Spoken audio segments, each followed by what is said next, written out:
Tell me, how have you been? Gee, it's good to see you again. So good, baby. Are you planning to stay this time? And if you stay, let me stay. Welcome to the GridironBoyz podcast. I am your host, Evan Lopez, and I will be doing the podcast with Aaryn and Austin, my other brothers.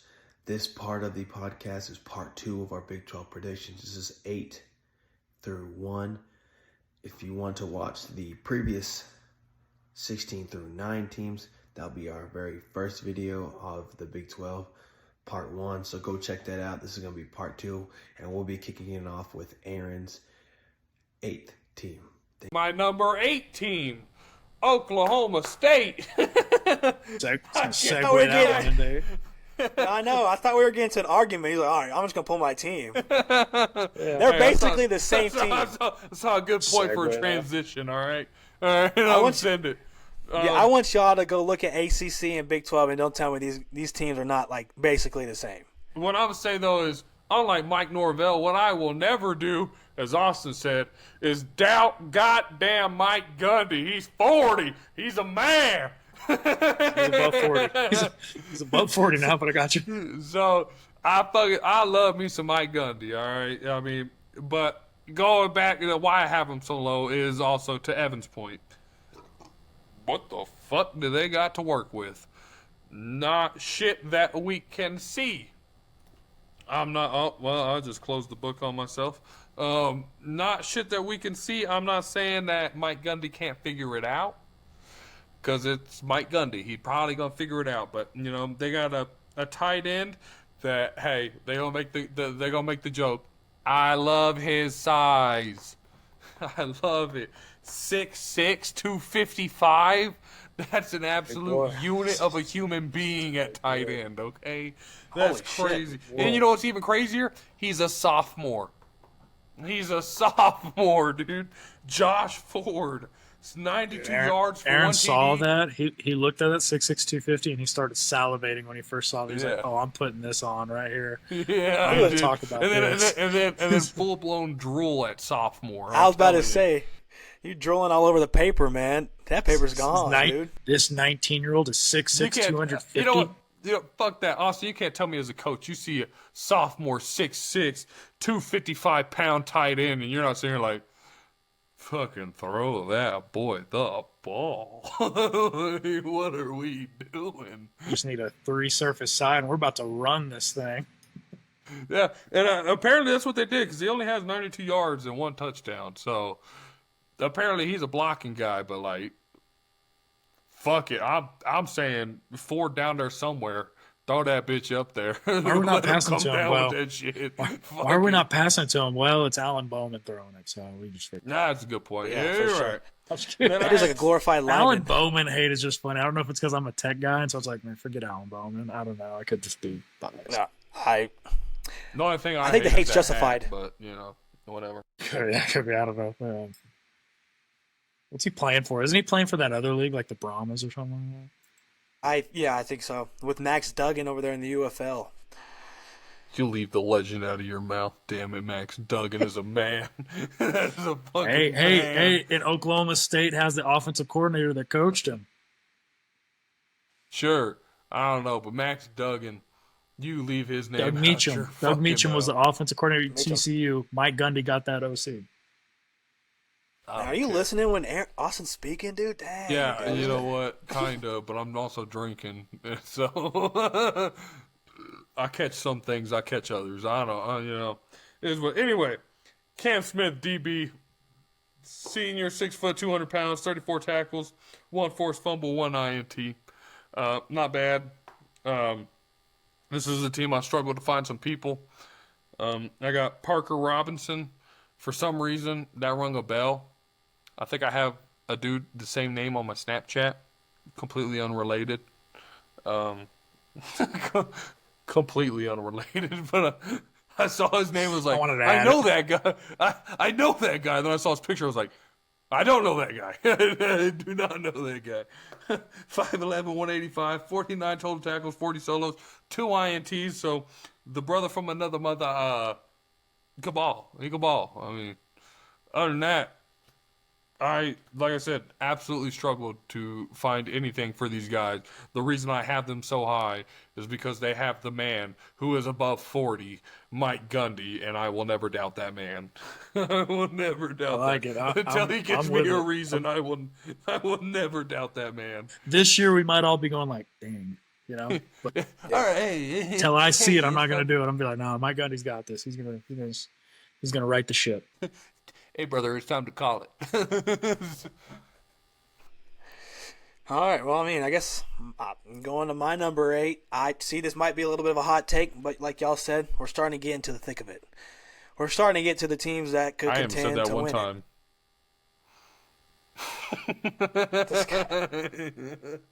Number 8, I'm gonna go with Utah. I'll let you know. Let me get my book here, my trusty book here. They were 5-7 last year, 2-7 in conference play. Their wins, they beat Baylor 23-12. This was earlier in the year because the end of the year for Baylor was an absolute flip from the start. They beat Oklahoma State 22-19. Their losses, they lost by 1 to BYU, 21-22. They're also ranked 9th. And they barely lost by 3 to Iowa State, which was ranked 22 at the time. And so Utah, they were 14th on offense, 2nd on defense, but we already know why. Their quarterback, the injuries, he played for a couple games injured. You put different guys out there. Here is a guy that Austin kind of foreshadowed. He was going to talk about him, but I'm going to get to him first. This guy from New Mexico, Dampier. The reason I know this guy was because my second, when we got college football 25, my second coach dynasty was New Mexico. And I was controlling Dampier, and we went far. Let me just tell you that. Dampier was an MVP or Heisman almost every year. Let me just tell you that. This guy, honestly, rocked the socks off his stats. No one talks about him. 155 attempts. This is in rushing. Over 1,000 yards. Almost 1,200 yards rushing. And 19 touchdowns. Why haven't we not talked about this guy? Dampier, I don't feel like anybody's brought this up. That is ridiculous. I thought the dude was a running back. I think he is. I think we've heard people. No. I think we've heard this, talked about on other ones. Casuals won't hear about him, but he does get talked about in the circles of people who want to talk about football. Evan Dampier he's a stud. But I get you because a lot of casuals, if you're not watching the Mexico Lobos, right? Like if they're not, you can slide under the radar, I guess. But in those circles that talk about football, they do talk about Evan Dampier as far as a dual threat quarterback. Continue on, sorry. That's the thing. I think he needs to focus on his passing. That is where he kind of falls off. This guy struggled passing. He had 2,768 yards, and I get Austin's like, what are you talking about? 57%, 12 touchdowns, 12 interceptions. This guy, I think he's struggling. I mean, he's looks like he's more of a runner. The stats are showing, but you lower that, you get the touchdowns a little higher. This guy's going to be tough to beat. You need to run. This Big 12 is starting to get crazier on the D-line every year. So, I mean, I think you just got to focus on the passing game for Dampier. The running you got, which is awesome, but you just got to focus on the throwing. I don't know how this is going to work for Utah. Hopefully he can get those stats up because that dude could be a dark horse. Who knows?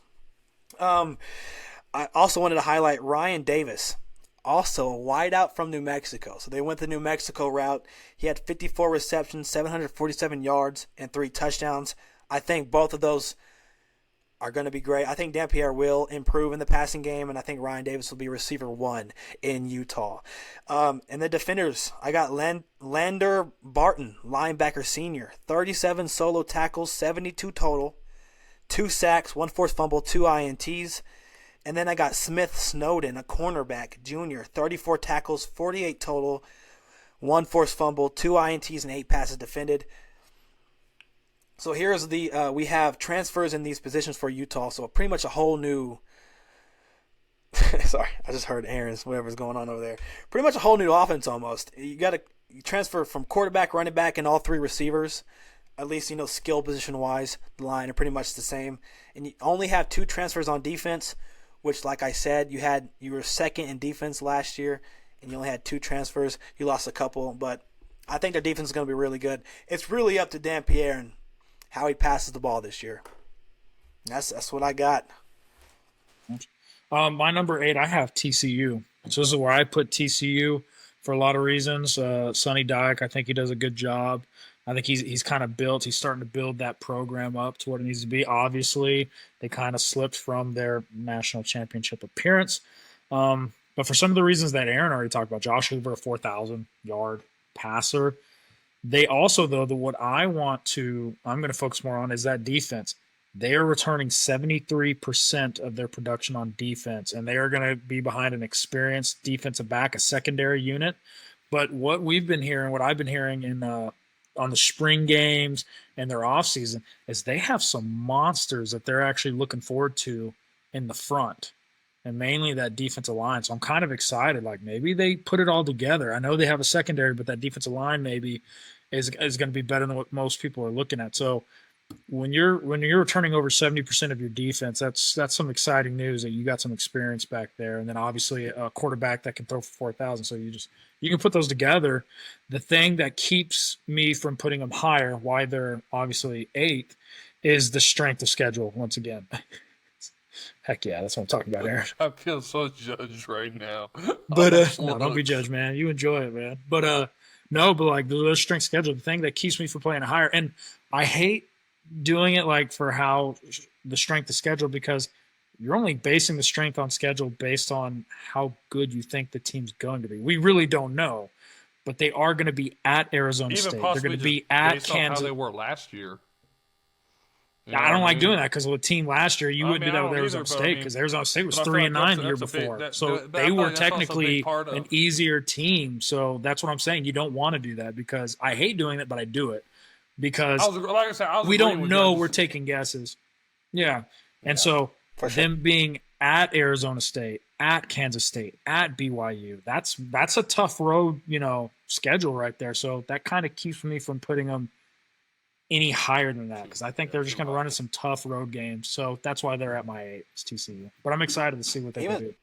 Even some of their home games are tough. Like you got Baylor and Iowa State. Man.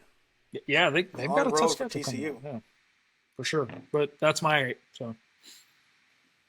Speaking of Baylor, my number 17. I'm here for them, baby.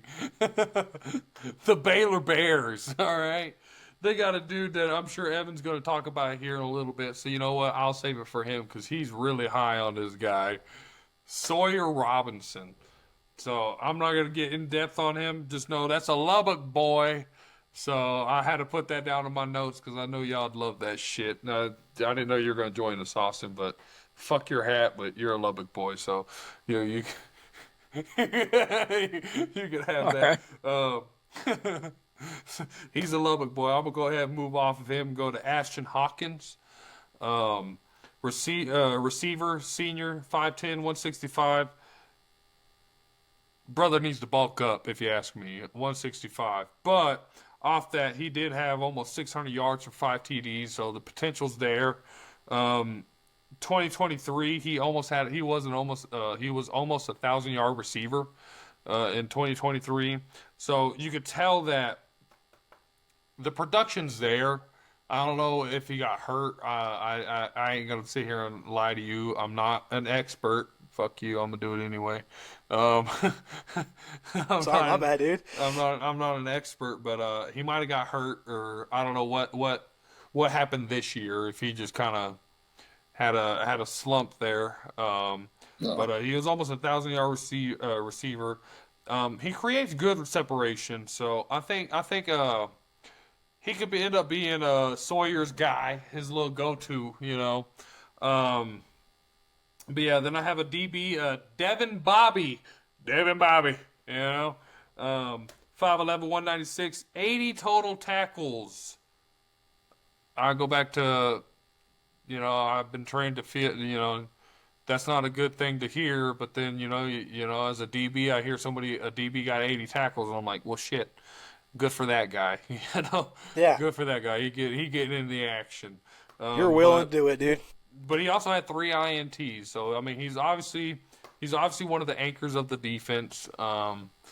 He's a pretty important guy. I think he can. He needs to have kind of the same year. Hopefully, he can bring the tackles down a little bit. Ain't got to worry about tackling. So people only worry about covering some receivers. And then we got Keaton Thomas, linebacker. He's a junior. 114 total tackles, 2.5 sacks, 1 INT with that ended up being a pick six. So I mean, the playmaking's there. I'm with y'all. I'm pretty high on Baylor. They're bringing back a lot of people, and we know how I feel about vetted teams. But it's just with the Big 12, it's just such a big unknown. When it came down to their schedule, I really just kind of had them falling in that 7 slot. So yeah. All right. Going to my 7. Austin really just talked about him pretty much. I'm going to go with TCU. TCU, they were 9-4 last year, 6-3 in conference play.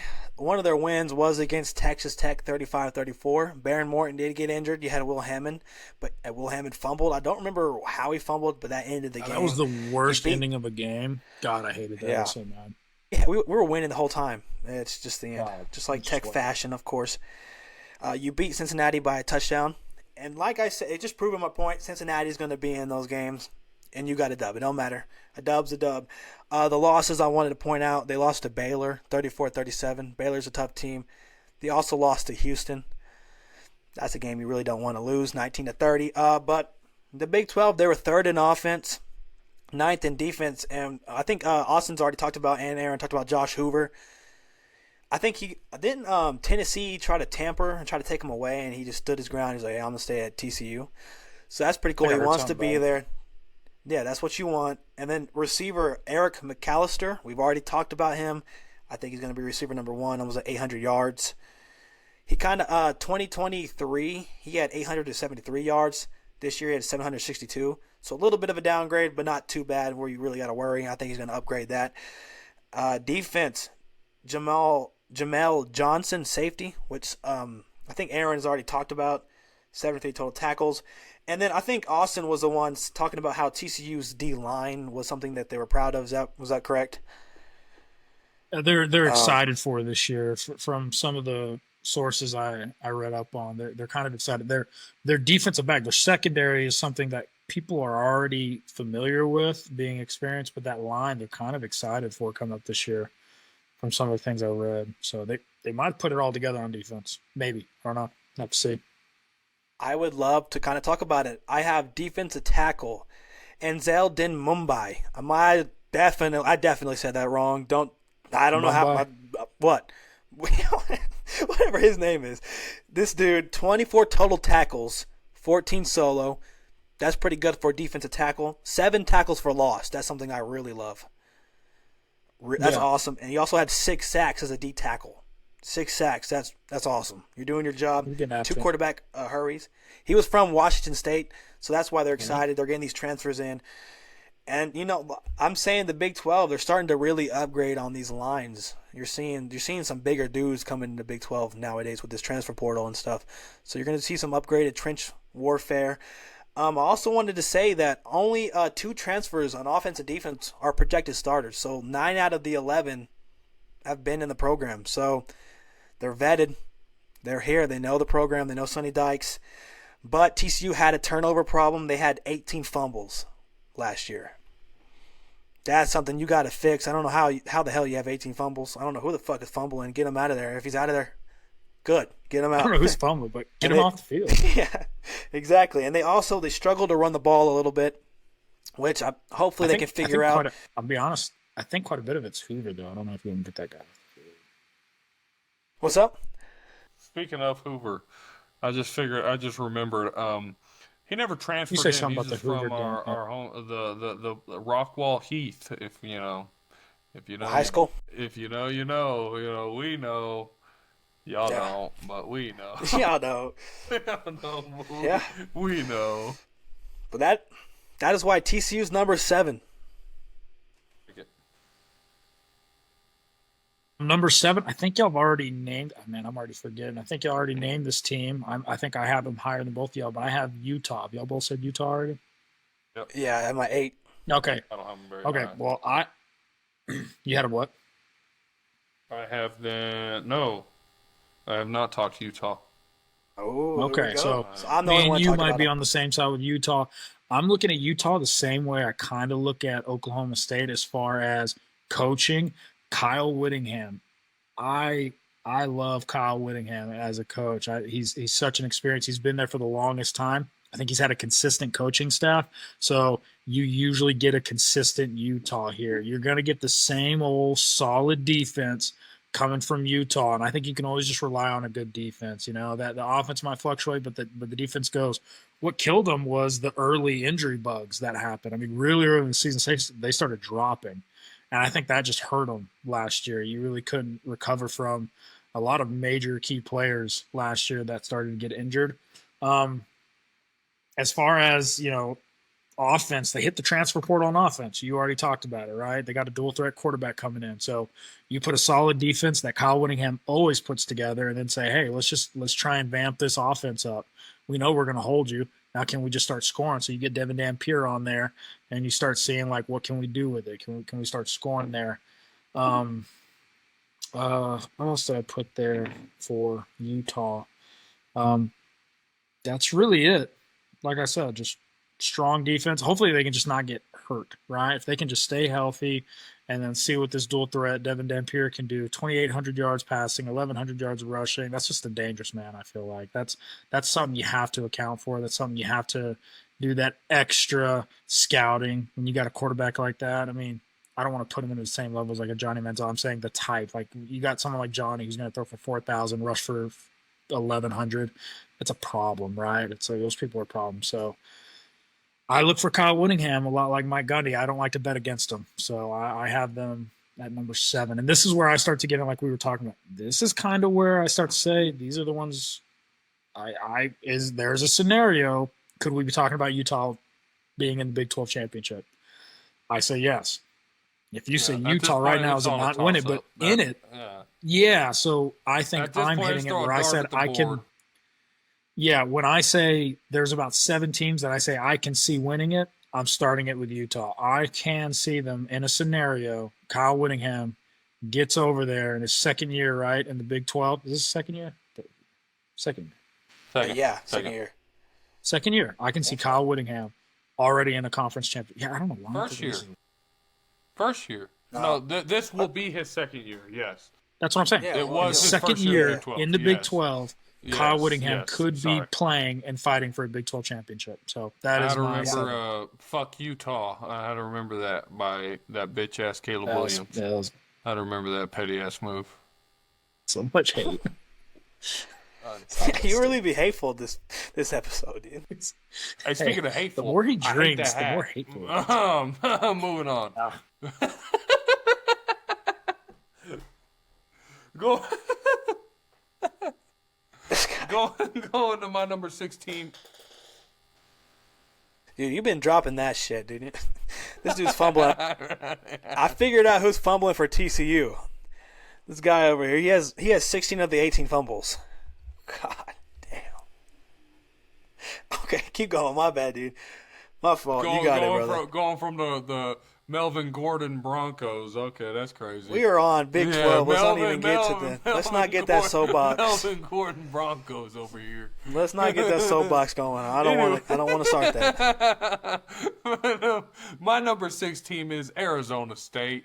I feel like everybody's way too high on this team. I mean, talk it. Hot take. Fucking. That really is. That's awesome. Burn We're me here. at the I'm stake. for it. I don't care. I'm for it. Yeah, I mean, what do they have returning besides Sam Levitt and Jordan Tyson? I mean, Cam Scatteraboo was 85% of your offense. I feel like if it wasn't for Cam Scatteraboo, Levitt wasn't doing what Levitt was doing. So, personally, I don't have them doing as hot as everybody has them. People have them as the favorite to win the Big 12, and that's just crazy to me. We go back to, you can't judge a team based off the previous year. That's just ridiculous. They're not going to have the same people. It's not going to be the same production. It's not going to be the same scheme necessarily. But, I mean, all that said, they do have Sam Levitt. And I'm with Evan here. I'm sure Austin is the same way. I love me some Sam Levitt. That dude is a dog. He is a great quarterback. almost 3,000 yards, 24 TDs to 6 INTs with an absolute workhorse running back. He also ran for another 500 yards, 5 TDs. I mean, that's really good. Now, I do believe he will have to be a bigger part of the offense. He will have to be a bigger part of the scheme now that Scattaboo is gone. And even with him, obviously, who's going to have to step it up will be Jordan Tyson, the receiver, who did get hurt by the end of the year. He did get hurt, had to miss the playoffs, was having a hell of a year. 1,000-yard receiver, just off of 75 catches, had 10 touchdowns.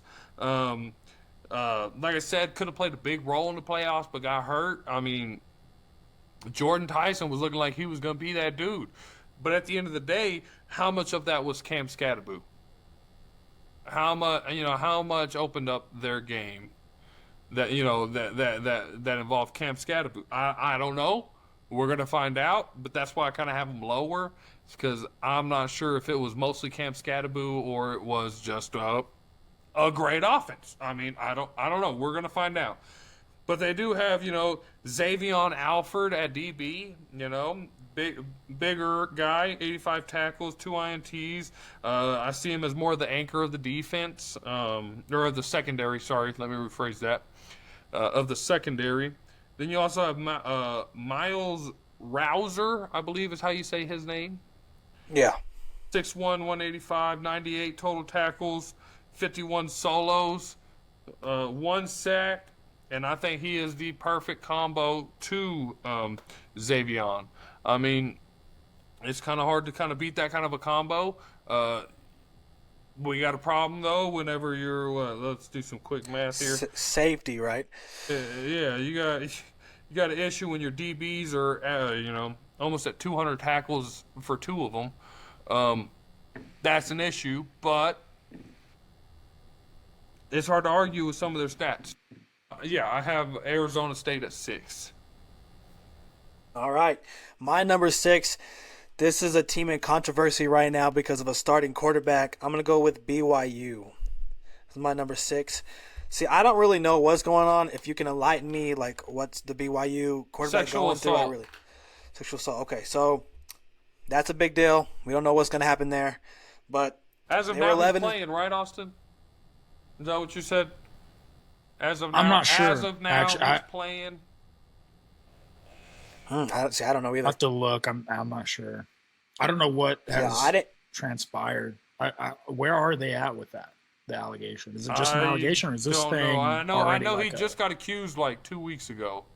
Yeah, so they're probably I don't know. Be a problem. I didn't write them down just for that reason because I don't know what the hell's going on. BYU. I thought y'all were. I'm not even gonna get into that. Some of their wins, they were 38-9. 38-9. They beat Kansas State. They beat Kansas State 38-9. They also beat SMU, if we remember that game. What a defensive showdown. The reason is because of BYU has the number 1 defense in the Big 12, and I believe SMU had the number 1 defense in the ACC. That is why you saw an 18-15 game. BYU, I didn't talk about the quarterback. I wanted to talk about LJ Martin, a running back for BYU. He had 137 attempts, 718 yards. He averaged about 5.5 yards per carry. 7 touchdowns. His receiving yards could be a little better. 10 receptions, only 98 yards, 2 touchdowns. He did have 3 fumbles. That's where I said the 2 fumbles, the 3 fumbles are starting to get a big deal. Just clean that up a little bit. And then I also got Chase Roberts, a receiver. He's going to be a senior this year. He had 52 receptions, 854 yards, and 4 touchdowns. On the defensive side, this is where BYU shines. Jack Kelly will be back. It's his last year. Linebacker. He will be a senior. He had 51 total tackles, 33 solos, 5 sacks, 14 quarterback hurries, which that is great. He had 2 forced fumbles, 1 INT, and 1 pass deflection. And I go up to the safety position in Tanner Wall. He will also be a senior. So you're going to be losing key pieces this year. So this is a perfect time to win the Big 12 if I was BYU. He had 53 tackles, 31 solo, 3 INTs, and 1 pass defended. And also, they were very low in transfer. So BYU really retained a lot of folks as they could. They only allowed 19 points. They averaged only 19 20.6 points per game against them. So their defense, that's why they're number one. Stopped teams to below 20 in college football. That's awesome. And their strengths was the D-line. But this is where it might go down for BYU because they did lose their star, Tyler Beatty, or Batty, whatever you want to say, in some rotational pieces. So they're going to have to figure out some people to cover that D-line. But that is why I will have BYU in number 6.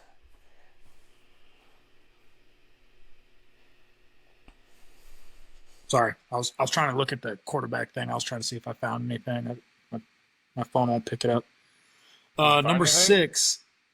No, that's what I'm saying. My phone wasn't where it was just slow to load. I took it off the Wi-Fi. I'm not trying to ruin this. So I'm just like, let me just not play with it right now. Number 6, I have Baylor.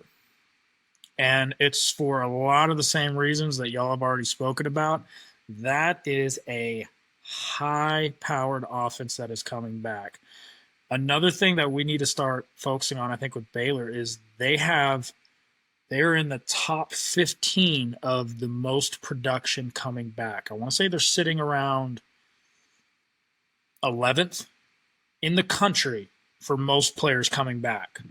And so you think about it, they're pretty much just gearing back up, if that makes sense.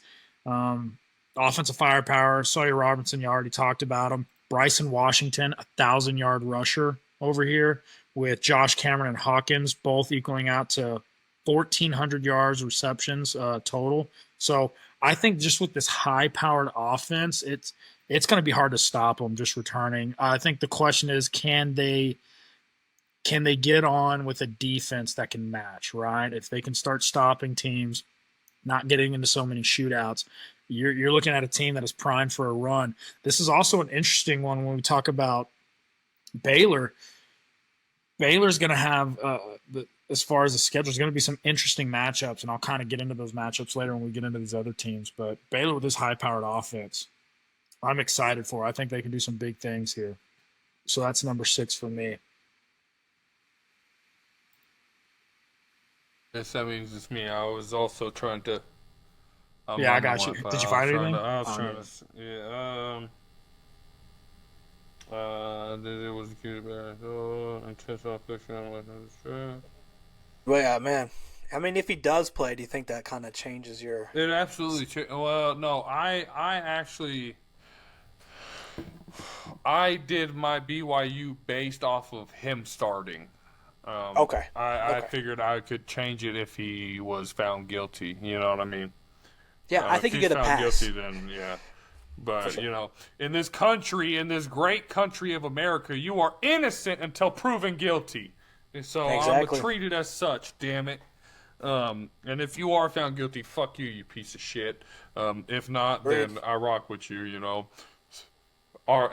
We remember Sean Oakman. Anyway, yeah. My And we're number on the Big 5 12. team is another version of the Big 12. Yeah. My number 5 team is Utah. I believe Evan talked about him. I'm going to list some names. Let me know if you talked about them so I don't go in depth on them. I have Cam Rising. running back.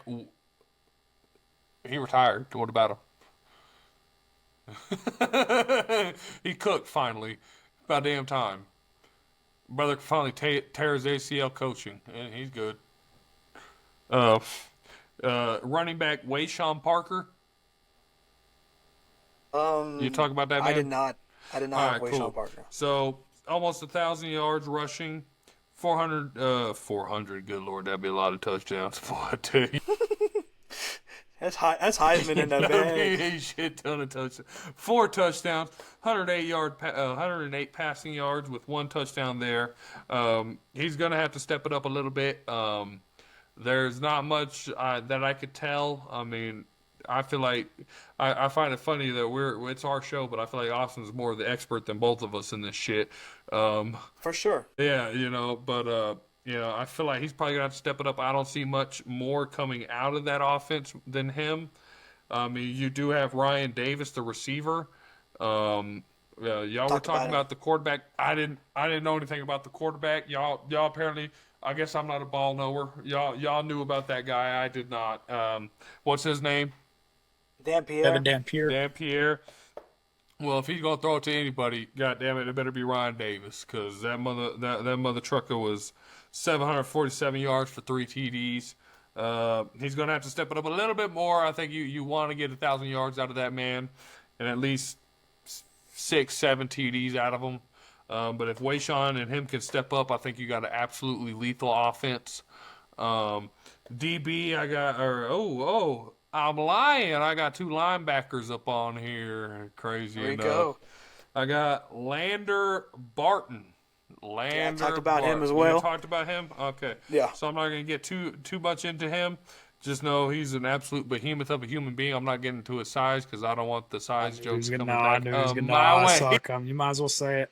You might as Actually, well say what is his size? 6'5", big? 236. An absolute behemoth of a human being. Yeah. Big dude. Absolute behemoth. It's a big dude. 2 sacks, 1 forced fumble, 2 INTs, 1 pick six. I mean, And hey, so they that say goes size into don't matter, what? but to me, size matters. All right, size fucking And matters. so, but that goes with what we've already said, right? Like they're gonna have a solid defense. They always do. Like Yeah. Utah's I defense I is do always feel like something. they're one of the few people that I can say are linebacker U. They always have a monster ass white boy at linebacker. I mean, don't know what it is about Utah and them Mormons, but they got something going on. I also have Lavani It's all the Mountain Dew they drink. Damuni, That ain't even right. I don't know. Domini. I'm illiterate, but it's something around those lines. All right. He's 6'3", 246, 87 total tackles, 43 solos. He big size, not decent size. Obviously a good little run stopper. Probably needs to get a couple more tackles, both of them. But obviously Lander did a little bit more on the passing side. I feel like Lavani is more of a run stopper, so I'm going to need a little bit more than 87 total tackles. I want to see you kind of up in the 100 mark if you're a run stopper.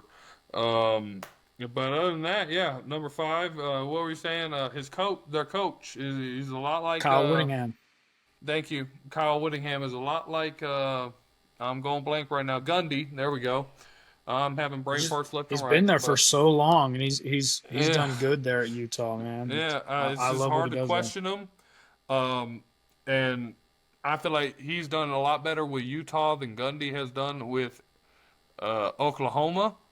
That I felt a little more comfortable putting him at the 5 spot. And when I go back to the Big 12, it's such a fucking toss up that it's just you don't fucking know. You don't know. So I just went ahead and threw Utah at 5.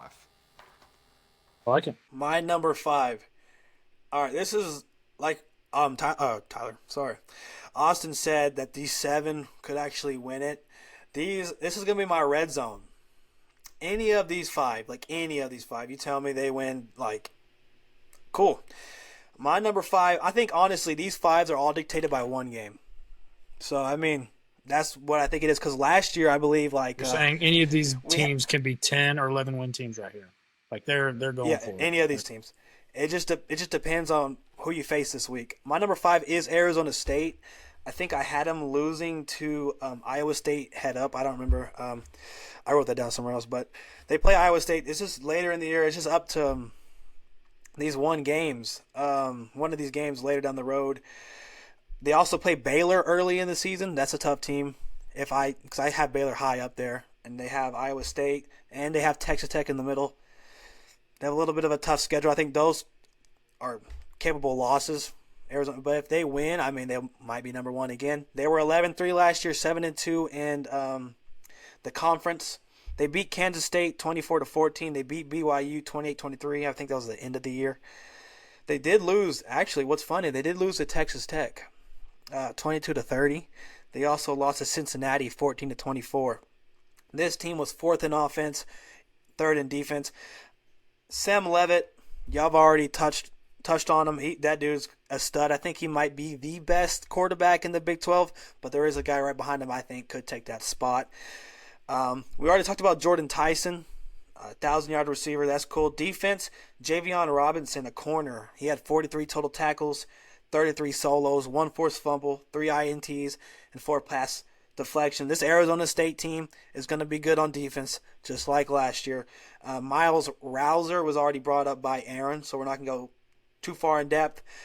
So the transfers are at a low. Their retention is at a high. They only had only a safety was replaced with transfers. They also got a couple of depth pieces, so they had a couple of transfers come in as just a depth. Their secondary, but the thing is, they are ranked 3rd, but their secondary ranked 81st against the pass.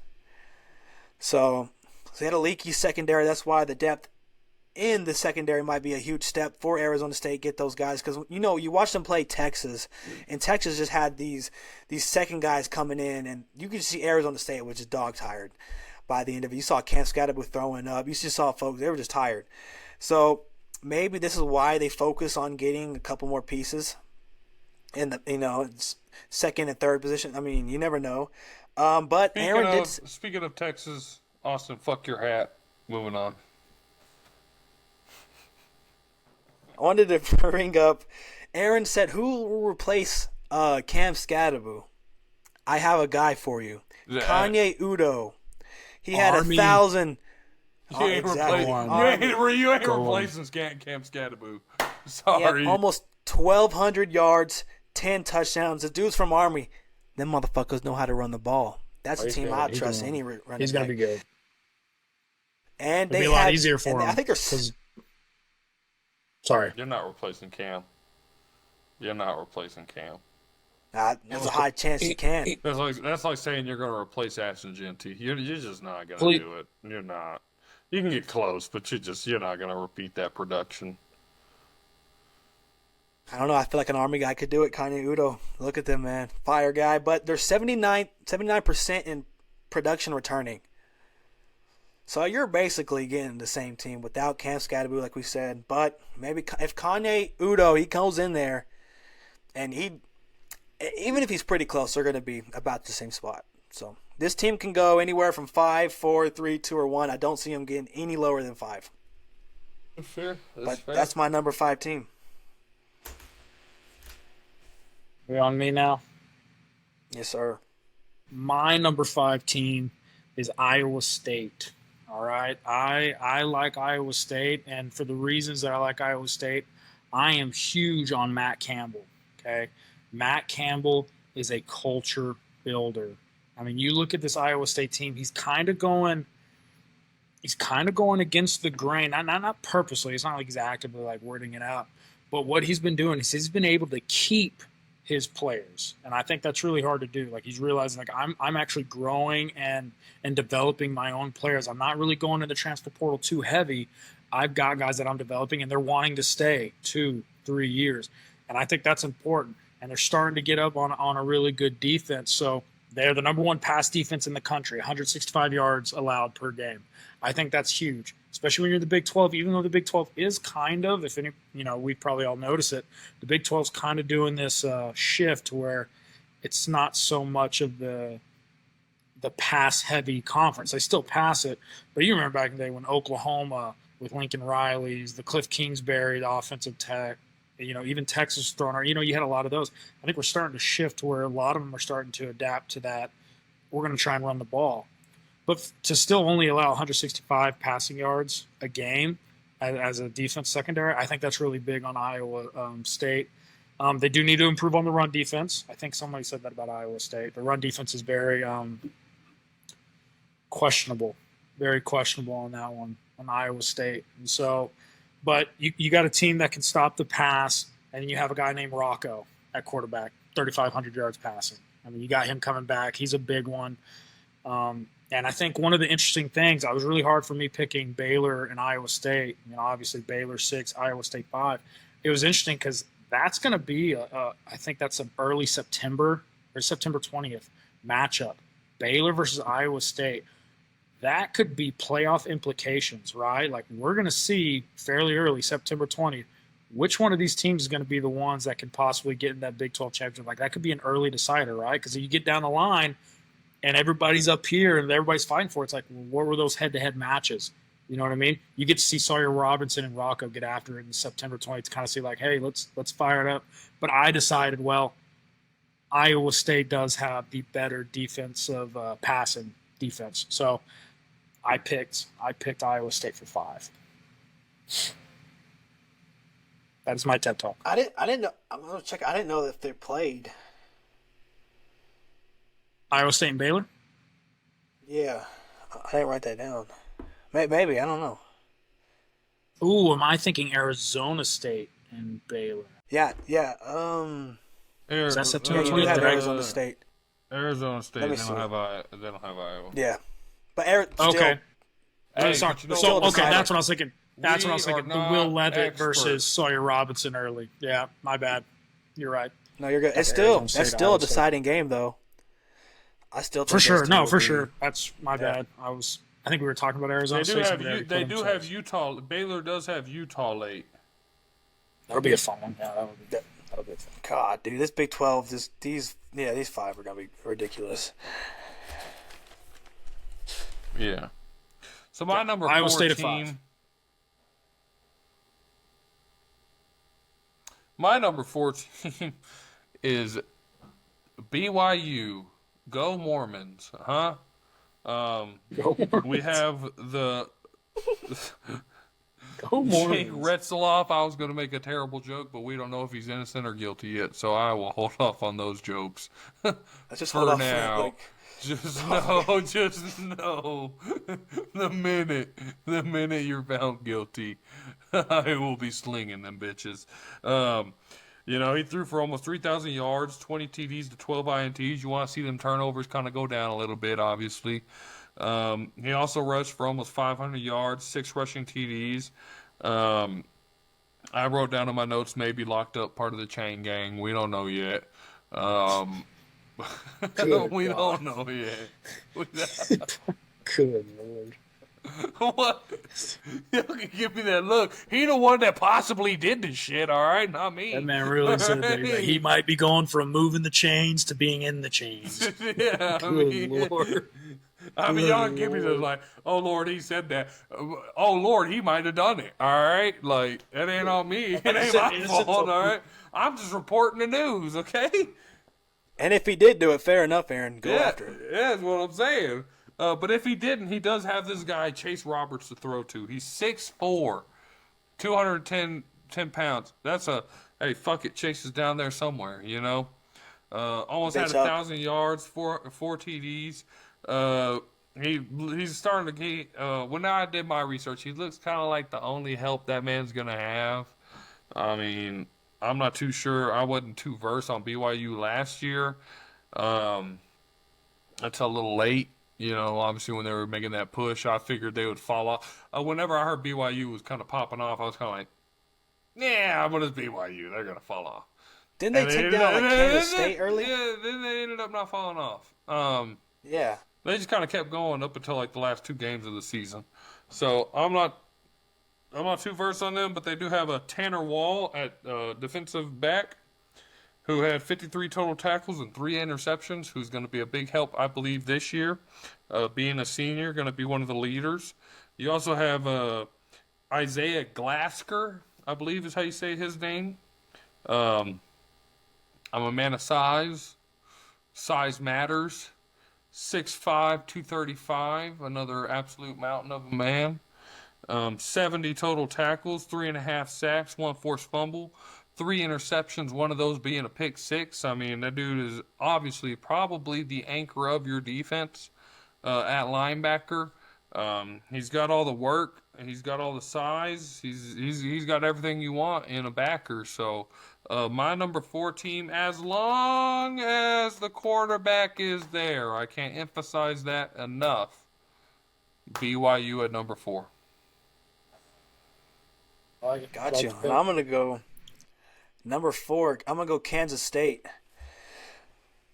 Like I said, these teams can switch. They're interchangeable. Kansas State, they do have Utah. That's going to be one of the second to last team that they face. So that's going to be huge. They also play Baylor in the middle of this schedule, so it's going to be huge. also Texas Tech as well. So Kansas State got a little bit of a tough schedule there with those three teams. 9-4 last year, 5-4 in conference. They had some up and downs this year. Let's be honest. We thought Kansas State were going to be a lot better than they were last year, even though they finished pretty well. We thought they were going to be on the top. I was about to say they still did good. They still did good. I honestly thought top three. I don't remember where they finished, but they were pretty close. I just had those. They had those losses. Like they lost to Iowa State, Arizona State, but those turned out to be really great. I'm pretty sure they finished third. Like they're. Okay, well then, yeah, there we go. Then actually, I don't know. I think it was Iowa State that got them out of the Big 12 championship. Was it okay? So I've been wrong.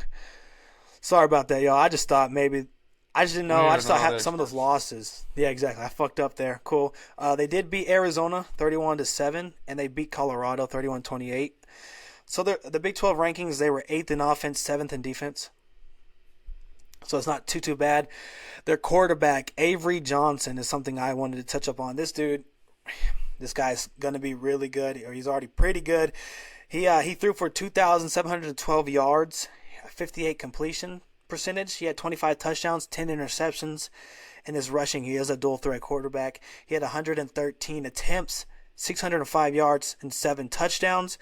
And then I also wanted to highlight Dylan Edwards because DJ Giddens got drafted to the Colts, so he's not having to share the running back room with him anymore, so he should be the starter. He played all 12 games. He started 6, so this year he can start pretty much all of them. It just depends on what the game plan is. He had 74 attempts, 546 yards, 5 touchdowns. He averaged 7 yards per carry. That's exactly what you want from a running back. That's amazing. Who is this? Dylan Edwards. Receptions, he had 19 receptions, 133 yards, and 2 touchdowns. But the running back room, we do have a sophomore in Joe Jackson and Gabe Jr. Irvin, a senior. So we don't know how much they're going with a 2-back, like they did last year. We don't know. I just think Dylan Edwards will take the majority of the snaps this year, and he might possibly get to that 800 range to 1,000. We'll see how that is. Speaking of offense, I kind of wanted to talk about this fun fact that I found. Kansas State is the only Power 4 team to have 3 players average at least 5.5 yards per rush. And those guys consist of DJ Giddens, Dylan Edwards, and Avery Johnson. So this team, heavy on the run game. And then for the defense, you got Austin Romaine. He's a linebacker junior. He had 96 total tackles, 54 solos, 7.5 tackles for losses, 2 sacks, 4 quarterback hurries, and 3 forced fumbles. And that's a dog. Also, Amarian Fortenberry. He's a corner. He's a sophomore. 45 total tackles, 31 solos, 1 forced fumbles, 2 INTs, 7 pass defended, 2 tackles for losses, and only they have like three transfers that are projected as starters. So this team, almost the same. You're about to get a dog of a team. They have the schedule's not too hard, but they got some tough teams in there. And that's my number 4. My number 4, I picked BYU as well. I think Kalani's doing a great job over there at BYU and what he's doing there. I mean, they led the Big 12 in points allowed total defense. So they always have a good defense. It's BYU. You kind of think of BYU like you think of those Kansas States. Like, well, we're going to run the ball and we're going to stop. We're going to stop you on defense. So he's got that consistently. The big question, once again, we're all saying it's the quarterback thing. I don't know. I know they're going to have a defense. I know they're going to play consistent ball. Is their quarterback going to be there, right? And if their quarterback's going to be there, well, here we are. They're in it again. I kind of want to find this interesting. Have you ever noticed when you're watching BYU, or at least last year, like they win during the night games for sure.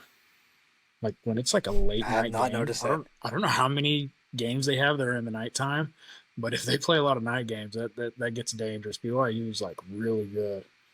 I don't know if there's like a pattern I could see for that. Like betting like, hey, every time there's a day game, don't bet BYU. But if it's a nighttime, BYU wins. So I got BYU at 4, but I think it all hinges on, like you said, the quarterback. Like what's going to happen there? I know they're going to have a good defense. Kalani does good there. They're going to be consistent. Will they have that quarterback to kind of push them, get them to the top? So BYU at 4. Who's your 3? My 3, fun fact, is Kansas State. I think they're pretty vetted coming back. If you've been on this podcast or if you've listened, I'm a big advocate for vetted teams. I do feel like Kansas State is one of those teams. I don't think they're vetted enough to take over or anything, but like Evan said, I'm not going to hound it. They do have Avery Johnson, who is an absolute animal in the dual threat game. He does need to pick it up, I think, in the passing game specifically, because if he can't throw the ball, then what the fuck are we doing in the Big 12? I know Austin was saying that times are kind of changing in the Big 12, but they ain't changed yet. All right, you gotta be able to air that bitch out. If you can't air that bitch out, then what the hell are we doing? I'm glad you can run a 4.340 or whatever it was. I'm glad you're probably one of the fastest guys in the Big 12. Good for you. Can you throw the ball? And I know you can. You almost threw for 3,000 yards. It's just you got to turn 10 turnovers, 10 INTs. We gotta drop that down. I probably want about 3,500 passing yards. And if he can hit that, then I think they are a force to be reckoned with. He has Jace Brown to throw to, almost 1,000-yard receiver with 5 TDs. He has to be the big-time threat, though. He has to be the guy Avery Johnson can count on to get the ball to. They don't have too much on the receiving core, so if Jace Brown can get that shit done, then like I said, they are a force to be reckoned with. I did have Amorion Fortenberry with you, Evan, so I'm not going to pound him too much. Actually, I'm not going to pound him at all. I'm not going to talk about him at all. That's good. I'm glad you're not going to try and pound him. There's what you're pounding, huh? Hey, it's a Tuesday, all right? It's a Tuesday. What a weird day to do a podcast, by the way. Just gonna throw that out there. Hey, we do what we can, all right? We got shit going on. But I also have DB VJ Payne. 6'3", 205, 64 total tackles, 39 solos, 2 forced fumbles, and 2 INTs. So absolutely killing it in the secondary. I think they put it. To me, they got a team that they could put together, and like y'all are saying, at this point, it's all just a toss up, and I think they could fuck around and they could win the Big 12. But I have them at 3. My number 3, you already touched up on them. I'm going to go Iowa State. I think I had them winning a late game at the end. They do have Arizona State at the end, TCU, which I think is a tough team. They go to TCU, so I think a little bit of a trap. You're also playing Kansas, and I really believe Kansas is going to steal one of them from the top teams. I don't know why. I just have that feeling. It's a gut reaction. I don't know which one. I'm not putting a bet. I'm not the betting expert. That will be Austin Ross. We'll talk about that later in another episode. Iowa State, they were 11-3, 7-2 in conference. Some of the wins I wanted to highlight. I'm just going to talk about one. Kansas State, they beat them 29-21. The losses I want to throw out there, they did lose to Kansas 36-45. They also lost to Texas Tech 22-23. They were 7-0 before that game. And I think they played a really sloppy game against Tech. Tech's defense showed up. That's crazy, but they showed up. In the Big 12, they were 7th in offense, 5th in defense. The quarterback, Rocco Becht, I think, Austin, you've already touched up on him. I got Carson Hansen as another key player for him. Running back, 151 attempts, 752 yards. He averaged about 5 yards per carry, 13 touchdowns. I'd take 13 touchdowns any day. He wasn't really a receiving back. I just threw his stats out there. He had 13 receptions, 88 yards, 2 touchdowns, and 2 fumbles. And the defense, I'm going to go with Caleb Bacon. Love the name. He's going to be a linebacker. He's going to be a senior this year. Love the name. He has 60 total tackles. He has 60 total tackles, 36 solos, 6.5 tackles for losses, 3 sacks, 8 quarterback hurries, and 1 forced fumble. He was second in tacklers in 2023, but then he has a lower leg injury, and then he missed 2024. So this is his year back. I just wrote him down because I love the name. Just love the last name Bacon. Go for it. And then I got John. Right, and then I got Jontez Williams, a cornerback. He had 46 total tackles, 23 solos, 4 INTs, 5 pass defended, and the transfers are not too high. About 5 offense and defense each, so only about 10 really. They have a couple depth pieces, but these are just projected starters I wrote down. But I will say the thing about Iowa State that I can see them going low. They do lose their 2 1,000 yards receivers, and Jalen Noel and Jaden Higgins. So they must find guys to replace them, but I think Iowa State will be just fine. And that is why they are my number 3 team.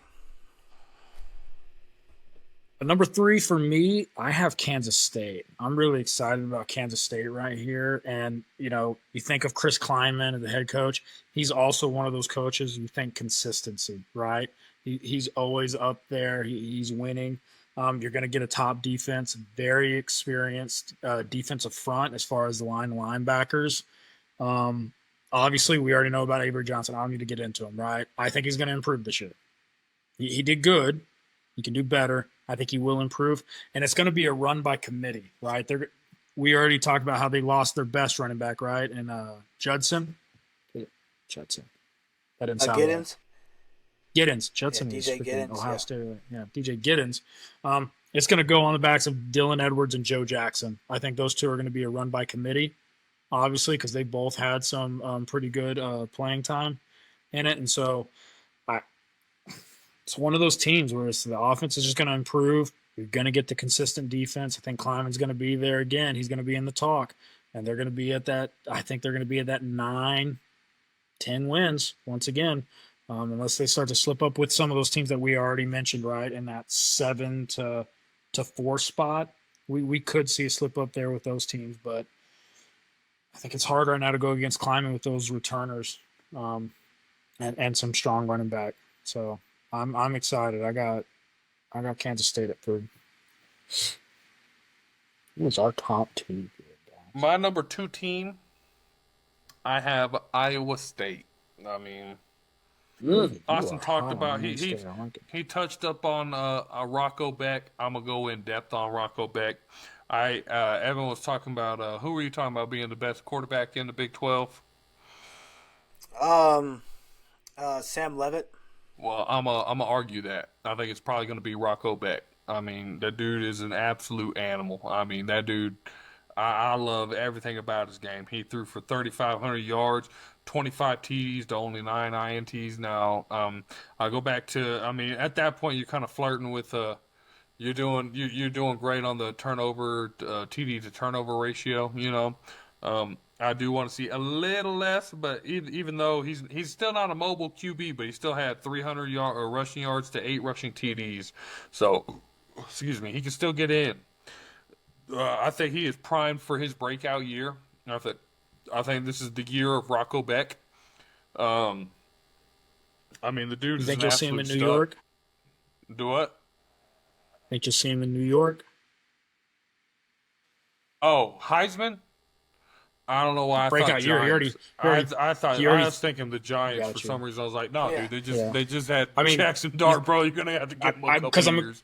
I'm agreeing with Aaron. He's saying a breakout year from 3,500 yards. Like, so you're saying like you might see him in New York as one of the finals, not winning it, but he could be there. I think there's a strong possibility. I'm gonna have to wait till the end of my breakdown of college football before I say Heisman.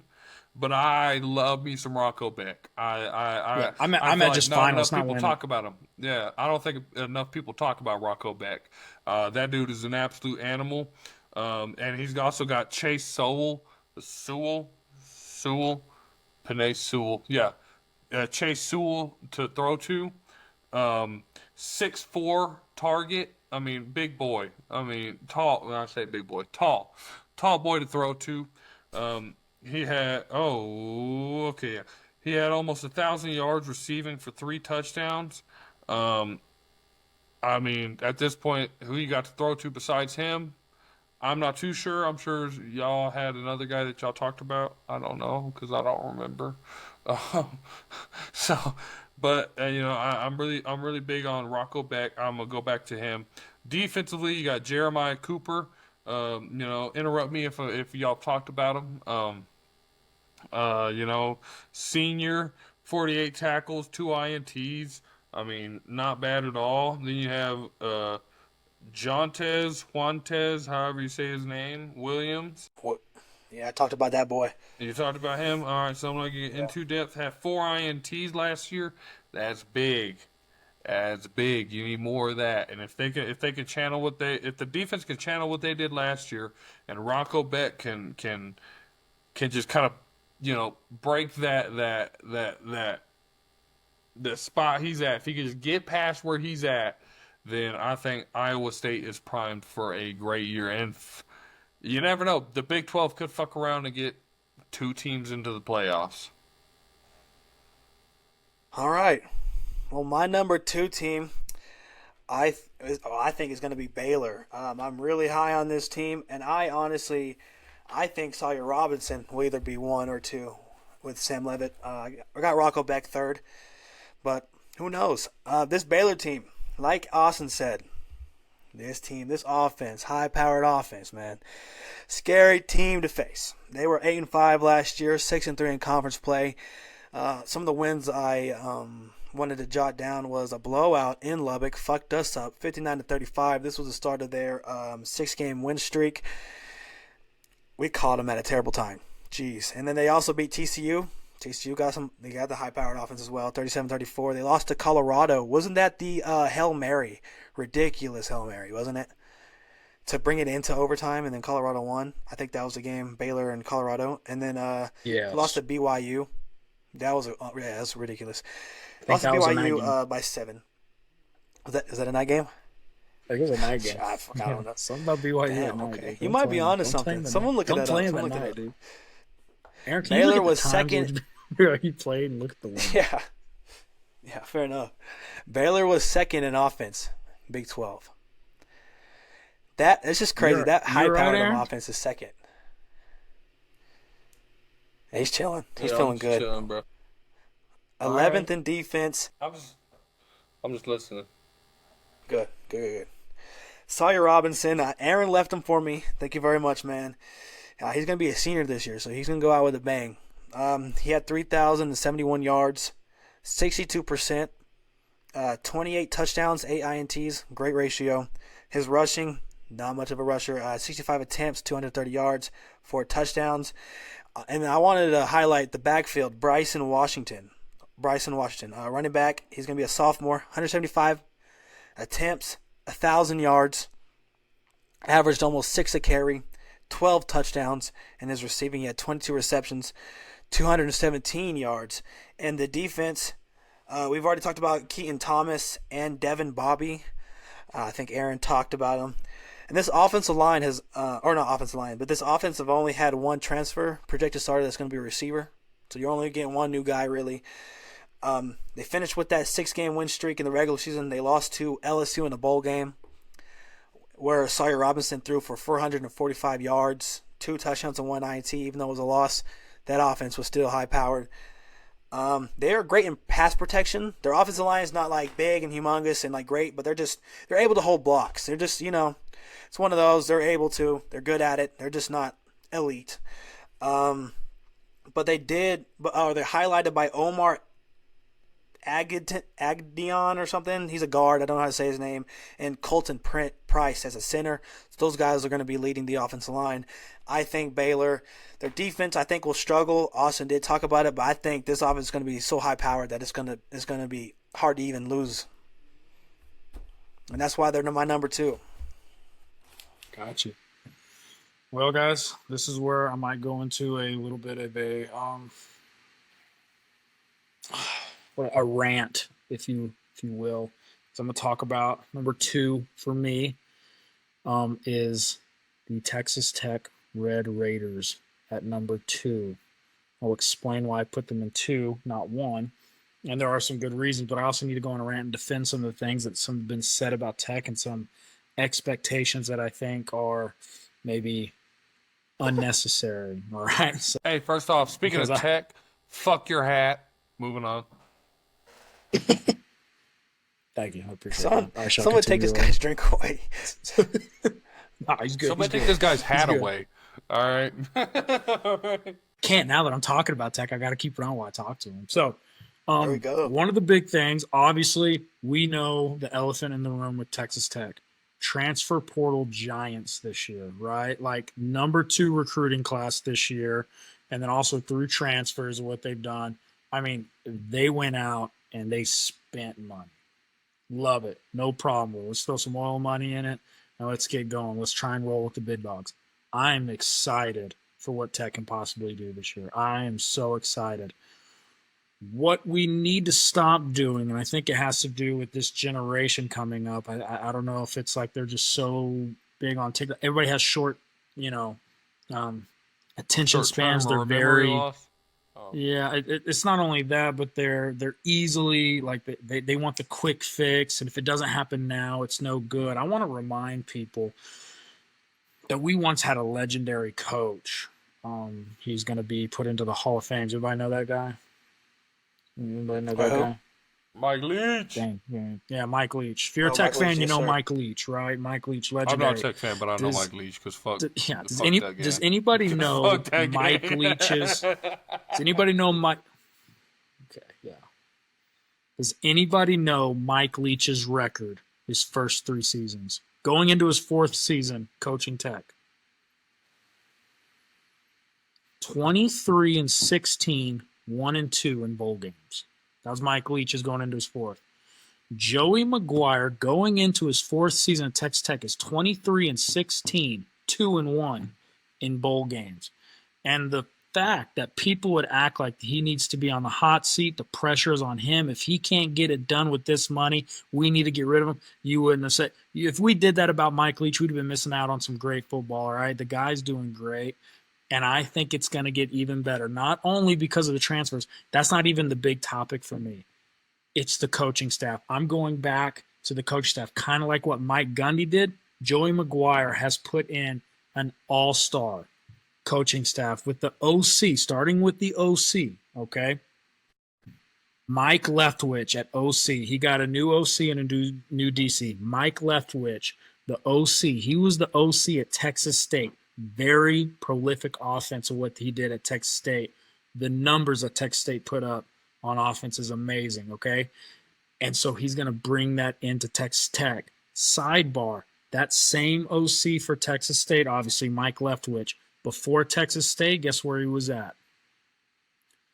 Wait, Little old college known Incarnate Word, where everybody knows Cam Ward was there. He was the person that recruited Cam Ward, and that's where he's the one that found Cam Ward. And obviously Cam Ward is going to go on to transfer from Incarnate Word. And so he's bringing that offensive style into Tech. And we already know Tech is about offense, but now we're bringing in a guy who's going to have these weapons, and he's going to be able to do what he did with Texas State and what he did with Incarnate Word. On the defensive side, obviously, DC, we got Sheil Wood. Now, Sheil Wood was the defensive coordinator under Jeff Monken in the Army, and then he would leave, and he would go to Tulane. Tulane, remember in 2000, what was it? They did so good. Defensively, I think he was also the defense coordinator for Houston. Sheil Wood, and every place he has went to, he has never had a defense that wasn't within the top 25 defensively. So we have an opportunity to not only obviously have the Texas Tech offense, but you're also going to have a defense on it as well. If Sheil Wood can do what he does with Tulane, Army, I think it's Houston. I might be getting the wrong team, but that's what's going on. Strength of schedule for me, it's relatively easier. I never want to say easy, easier comparatively. The road games I am worried about. Obviously, we have Arizona State, we have Kansas State. I think I have it on here. We have Utah, right? Like those are some big road games that we're gonna have to. I'd like to go 2-1 at least. And based on my ranking, you're on the road against my number 1, which I'll talk about, and number 3 that I have in Kansas State. So I think it's a big opportunity here. And I just wish people would stop putting so much pressure on Joey McGuire. Like, he isn't doing a good job. He's literally on track, just a little better than what Mike Leach was doing. So obviously, if that can make a Hall of Fame coach, I think he's doing good. I think he's going to do good things. I think he's made the right moves with the OC and DC, and obviously throwing money at this transfer portal. So that's why I have Texas Tech at number 2.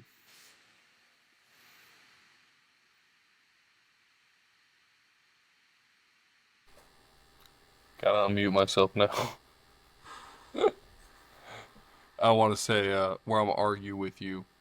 My number 1 team is Texas Tech, obviously. Saying that, hat absolutely disgusting. Moving on. Here my thing is, if they were so quick to move off Mike Leach, who's a Hall of Fame coach, yes, you're right. But now give Mike Leach a however many $1 million roster, and he still underperforms. They're fucking firing him. I'm sorry. So I do think this is a make or break year for McGuire. So sorry, I just want to argue that one point before you move on. You're right, but what Joey McGuire has done is without that. You see what I'm saying? Like, he has been doing it on pace without the money. This is just 1 year. We wouldn't know. So that was my only thing, my pushback. What I'm saying is you compared McGuire's season or McGuire's Tech career to Leach's career, and you said it's very eerily similar. Leach didn't have that McGuire did get is an absolute influx of money to bring people in. It's all I was comparing. It's only this year Joey McGuire has the money. Yeah. I think they booed him. I'm fine with that, but you kept wording it wrong. Since they gave him the money, they're I'm like, fine hey, with we that. can give you You're money saying, with slices of money. You don't do good, get the fuck out. Yeah. Gotcha. That's what you're saying. This year he was given the money, so you better do something this year. That's I'm saying, I'm looking at it as whoever was given the money for Tech. I'm looking at it from their perspective, where it's like, hey, you're doing like you said, you're doing as good as Leach. We gave you the money. You don't do shit, like skedat. I got you. But I do believe that he does pull around. I do think he does great. I think he wins the Big 12. He's got Barron Morton, which everybody's talking about some of the best quarterbacks in the Big 12, and nobody's talking about Barron Morton like he can't be there. Okay. So I do think Tech does pull it off. I go back to, everybody's talking about some of the best quarterbacks in the Big 12, and nobody's talking about Barron Morton like he didn't throw almost 3,500 yards passing, 27 touchdowns to 8 interceptions. I think he's another player that could have a breakout year. And I know you're saying Heisman. I don't know if it's that crazy of a year for him, but I do think he is. Huh? Yeah, Well, you're saying like go to New York with Rocco Beck, is what I'm referring to, because he was about at that point. Let me go back and look at his yardage real quick. I don't know who said that. Let me go back and look at his yardage real quick. Rocco. 35. So he almost had 35, is what I'm saying. Yeah. And I wanted to repeat that I think Barron Morton's primed for a break, like a better year, I should probably say, instead of a breakout year. A better year. I don't know if he makes it to New York, but I do think they got a team around him now. They got a receiver, Caleb Douglas, 6'4", almost 1,000-yard receiver, 6 touchdowns, 4.3 40 at that size is pretty crazy to me. That dude is probably going to be his prime target if I had anything to say about it, at least. I mean, tall motherfucker who can run really fast. I'm throwing it his way. They got A.J. McCarty at defensive back, 32 tackles, 2 INTs, 1 pick six. And then they have a guy that I really wanted to talk about. Jacob Rodriguez at linebacker, right? 6'1", 230, 127 total tackles as a linebacker. 77 of those were just his alone, right? He had 5 sacks and then 3 forced fumbles and 1 interception. You want to talk about Mr. Do-It-All, That is your plug and play. That is your guy on the defense, right? Everything runs around it, revolves around him. And I can't remember if he was a transfer in or not. I'm pretty sure. Yeah, I was about to say, I'm pretty sure he was just one of your guys. And absolute animal, absolute animal. Almost 130 total tackles. Absolute, yeah, yeah, yeah. Absolute animal, dude. And I love it. So I do have Texas Tech winning the Big 12. All right. My number one team is going to be Texas Tech. 8-5 last year, 6-3 in conference play. Some of the wins I wanted to point out: we beat both teams that made it to the Big 12 championship. We beat Iowa State. We beat Arizona State. We lost to Washington State with John Mateer. He whooped our ass. I think it was week 2 or something, and then lost to Baylor. John Mateer. I think he's going to be fun at Oklahoma. Yeah. Our Big 12, we were first in offense, 15th in defense. Aaron already talked about Caleb Douglas. I'm not going to talk about it. You also got another receiver, Coy Aiken. This is going to be one of the best receiving cores in the Big 12. And I also want to talk about Baron you were Morton. talking about receiving core. Do you think Micah Hudson's going to do something here now that we let him back? See, that's the thing. I don't know. Either. It's just such a stacked. I don't know what's Just going on. I honestly think seems so give him another flaky. year. Dude just like left. Yeah. Came back. I was like, Yeah, I don't know what happened. be a good receiving core though. Yeah. I know he was going through some mental shit. That's why he left Tech, went to A&M, left A&M because he was going through mental shit, and then came back to Tech. So what he does, I don't know. I didn't talk about him because I was unsure, but I feel like he could have a nice little year. But what he does, I don't know. And I think that's a fair point. We don't know where the hell he's at, and if he does, to his potential, he had a couple great games at Tech. I would say he had a couple clutch catches. Yeah, We absolutely. didn't use him fair, but when he was out there, you saw some highlights. We're talking about Baron Morton. Y'all already talked about it. I'm a little worried about Baron Morton. The injuries. I think he just had a shoulder surgery. I'm a little nervous about it. I'm also thinking about Will Hammond. If he has to step up, you have the offense around you. You started your first game against Arkansas in the bowl game. We didn't do so hot. We were down like 21-0 early. We had a little comeback, but our defense sucked anyways. Taj Brooks was out. I mean, it wasn't his fault. I understand. Tough situation. He had to come in at TCU, fumbled, lost. I'm just saying, Baron Morton, if we can get away from the injury bug, we'll be just okay. But if we need to, Will Hammond, you got to step up. Perfect time for you to step up, make your case. Baron Morton's gone this year anyways. He's a senior, so he's gone after this year. I wanted to talk. I have this pulled up from Pro Football Focus. We already talked about the transfers. This says the top 10 defensive lines entering the 2025 season. They have Texas Tech third. I'm going to read a couple from it. The Red Raiders brought in arguably the best transfer portal class in the offseason, which is fair. We were almost there with LSU.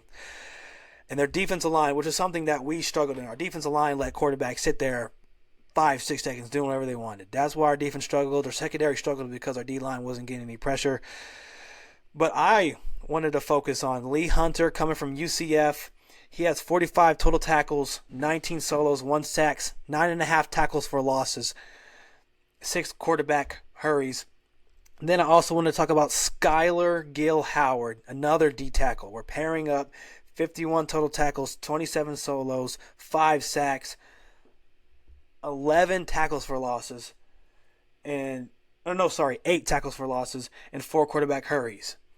That dude is from Northern Illinois. We also added Stanford's David Bailey, which led all FBS edge defenders in pass rush grade and was second in pass rush win rate last season. Another edge spot that we had was Romeo Height. He was the 10th among ACC edge rushers with a 78.4 PFF grade in 2024. We've already talked about this. People are saying this is one of the best D-lines, and I would make the case SEC and Big 12, one of the biggest differences is the aggressiveness and also the trenches, in my opinion. and I'm starting to see Big 12 starting to kind of focus on these trenches. It's crazy seeing Texas Tech being third in D-line. Is Tech going to have a good defense? Aaron already talked about Jacob Rodriguez, a dog. All I'm saying is, if this D-line can torture, like the way everybody's saying, like PFF has them, it's going to be tough to beat this team. But I do know Tech, we might drop a couple games. But I'm just saying, I'm more focused on the D-line. If we didn't upgrade the D-line, I wouldn't be as excited. But a D-line, we had Josh Pate, podcaster, CBS. He said he went over there and it looked like these dudes were from Ann Arbor. Compared to Michigan. You're saying these Texas Tech guys look like they're from Ann Arbor? Sign me up, dude. I think Tech wins. It's going to be tough. Not only that, so like you and you connected it. You get all that great stuff, all those players. No, it's all right. It's all right. I'll get done with it. So I'm sure he's got something to say. But you're connecting all those great players, like you said, and that's where I was talking about. I didn't want to get into all the players, but now I'm going to connect that. You have all these players that you're saying look like they're in Ann Arbor. Well, you got a defensive coordinator that's had a top 25 defense everywhere he's went. He's changed the defense. And so Joey McGuire was like, well, let me just grab this guy. I gave you the players. Here you go. Let's go get a great defense. Keep him in the top 20. Tech with a top 20 defense. Can you imagine that? I don't even think we've ever been close to sniffing that. I'm saying I've never I think agree. of that. We're That'd be 15th wild. last year. Yeah. Yeah. Aaron, I you meant have in the anything to say? country. I meant in the country. Oh, yeah, that's ridiculous. Yeah, I've never. Third Yeah, I was on- like, we. Yeah. Yeah. Reading this article. You want to hear the first She'll- two before we get to Tech? What's that You're going again? to be like, why are we in this? I said, you want to hear the first two teams, 1 and 2, and you're going to be like, we're in the same fucking like topic with these guys. Yeah, what's up? Number 1, Clemson, and number 2, Alabama. God. And you got Tech right after? Yeah. Man. They have Tech higher than Penn State. Sorry. Go for it, Aaron. Austin still got his number one team to go through.